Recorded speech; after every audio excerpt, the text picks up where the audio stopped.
पाकिस्तानी हुकूमत په چمن کې ځایي اوسیدونکو ته د 15,000 وړیا پاسپورټونو د ویش لړۍ پیل کړې.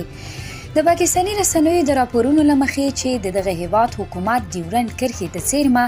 د سویلي پښتونخوا په چمن کې ځایي اوسیدونکو ته د 15,000 وړیا پاسپورټونو ورکولو د ویش لړۍ پیل کړې ده، خو هلته پرلتوال ورسره په ډیورنډ کرښه ویزا او پاسپورټ نه مني.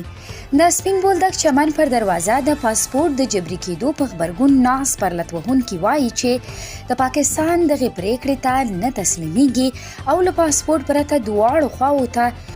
تګ او راتګ غواړي. پاکستاني رسنیو خبر ورکړی چې تېره ورځ حکومت په بلوچستان ایالت کې ډیورنډ کرښې ته څیرمه د چمن اوسیدونکو لپاره د 15,000 وړیا پاسپورټونو د ویش لړۍ پیل کړې ده. پاکستاني چارواکو رسنیو ته ویلي چې د وړیا پاسپورټونو له ورکولو یې موخه د چمن